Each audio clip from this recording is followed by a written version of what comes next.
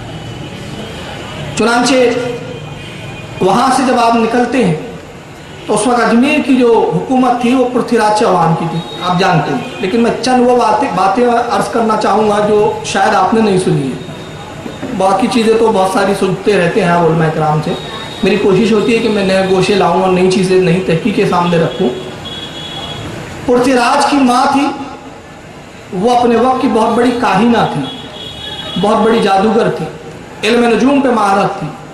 اس نے علم نجوم کے بل پہ جان لیا تھا کہ ایک فقیر ہندوستان میں آئیں گا اور وہ میرے بیٹے پرتھوی راج چوہان کی حکومت کی اینٹ سے اینٹ بجا دے گا. چنانچہ ایک دن وہ سو رہی تھی، ہڑبڑا کے خواب سے بیدار ہوتی ہے. پرتھوی راج کو بلوایا گیا. کہتی ہے بیٹا میں نے ایک بڑا بھیانک سپنا دیکھا ہے، خواب دیکھا ہے، فوراً دربار منعقد کرو. دربار منعقد ہوا. یہ مہارانی آتی ہے جس کا نام سبیتا تاریخ میں بیان کیا گیا. سبیتا نام تھا اس کا، پرتھوی راج کی ماں. مہارانی آتی ہے اور آنے کے بعد اس نے کہا کہ تم سب جانتے ہو کہ میں علم نجوم کی ماہر ہوں، جوتشی ودیا میں مجھے کمال ہے، اور میں نے اپنی جوتش سے یہ پتہ لگایا ہے کہ ہندوستان کی طرف ایک فقیر آ رہا ہے، یہ آئیں گا اور یہ ہمارے مذہب کو تباہ و برباد کر دے گا، میرے بیٹے پرتھوی راج کی حکومت کی اینٹ سے اینٹ بجا دی جائے. لہٰذا میں چاہتی ہوں کہ اس کو روکا جائے. اپنی آپ تدبیر بیان کرو. اسی میٹنگ میں اجے پال ایک بہت بڑا جادوگر بھی بیٹھا ہوا ہے. یہ جادوگر وہ ہے جو حکومت سے جس کو نوازا جاتا ہے، تنخواہ دی جاتی. پرتھوی راج چوہان اس کو بڑا مانتا تھا. ایک بہت بڑا مہنت، ایک بہت بڑا مہاتما جو ان کے نزدیک بہت بڑا ان کا پجاری جس کا نام رام پرکاش ہے، وہ بھی بیٹھا ہوا ہے. چنانچہ سب دربار میں بیٹھے ہوئے ہیں. تو رام پرکاش کھڑا ہوتا ہے، کہتا ہے کہ مہارانی صاحبہ میں معافی چاہتا ہوں، آپ نے بتایا کہ ایک فقیر آ رہا ہے، تو ایک فقیر ہماری اتنی بڑی حکومت کو کیسے تباہ کر سکتا ہے؟ ایک فقیر سے ڈرنے کی کیا بات ہے؟ ہمارے 2-4 سپاہی جائیں گے، اسے قتل کرائیں گے. کہا خاموش، تجھے نہیں معلوم اس فقیر میں کتنی روحانی قوتیں ہیں. اگر پرتھوی راج کی پوری فوج بھی اس کے مقابلے میں آ جائے تو اس پر غالب نہیں آ سکتی. اس کو اگر مارا جا سکتا ہے تو صرف دھوکہ بازی اور فریب سے ہی مارا جا سکتا ہے. چنانچہ ایک وہاں پر ایک اور بیٹھا ہوا ہے مہنت، وہ کھڑا ہوتا ہے جس کا نام بھوٹان ہے. بھوٹان اور یہ علاقہ تو وہاں کے بھوٹان کے بہت بڑے یہ جادوگر تھے. وہ کہتا ہے کہ میرے پاس ایک ودیا ہے، ایسے آرٹسٹ لائے جائیں جو کسی کا حلیہ بتائے تو تصویر بنا سکتے. جیسے آج بھی ہوتے ہیں نا پولیس ڈپارٹمنٹ میں، ایسے لوگ حلیہ بتاتا ہے کہ مجرم ایسا تھا ایسا، تو بنا لیتے اسکیچ کر کے. تو میں ایسی ودیا جانتا ہوں کہ میں آنکھ بند کروں گا تو اس فقیر کو میں دیکھ لوں گا، میں حلیہ بتاؤں گا، اس کی تصویر بنا لی جائے، چاروں طرف اس تصویروں کو پھیلا دیا جائے اور اعلان کر دیا جائے جو شخص اس شخص کو گرفتار کر لے اور اس کو قتل کر دے اس کو انعام دیا جائے. 4 مصور، 4 تصویر بنانے والے حاضر کیے گئے. یہ بھوٹان بیٹھتا ہے، اس نے اپنی چالو کی تپسیا جو بھی اس کا گن تھا، اور اس گر کے حساب سے اس نے آنکھیں بند کی اور خواجہ غریب نواز کی شکل و صورت اس کی نگاہوں کے سامنے آتی ہے. حلیہ بتاتا ہے، چاروں مصور اس کے بتائے ہوئے حلیے کے مطابق تصویر بناتے ہیں. جب چاروں تصویر ملائی گئی تو عالم یہ تھا کہ چاروں تصویر ایک جیسی ہی تھی اور غریب نواز کی تصویر تھی. اس تصویر کی پھر بہت ساری فوٹو کی گئی اور وہ پھیلا دی گئی مختلف قصبوں میں، مختلف سرحدوں میں، کہ اس فقیر کو جہاں پاؤ فوراً قتل کرو. پرتھوی راج نے بہت بڑا انعام کا اعلان کیا. رام پرکاش یہ جو بہت بڑا مہنت ہے اور بہت بڑا جادوگر ہے، یہ تنہا سرکار غریب نواز کی کھوج میں نکلتا ہے، تلاش کر رہا ہے، مارے مارے پھر رہا ہے. اچانک ایک دن اس کی نظر پڑتی ہے، ملتان کی سرحد پر ملاقات ہوتی ہے. تصویر نکالی، دیکھا اور یہی تو فقیر معلوم ہوتا ہے. حلیہ بدلا اور حلیہ مسلمانوں کی طرح بنایا. ویسے یہ پنڈت لوگ ویسے بھی داڑھیاں رکھتے تھے، کرتا پائجامہ پہن لیا، ٹوپی پہن لیا. حلیہ مسلمانوں کا بناتا ہے اور خواجہ غریب نواز کے ارد گرد گھومتا رہتا ہے، منڈلاتا رہتا ہے.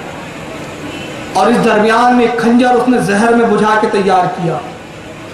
جب پوری تیاری ہو گئی تو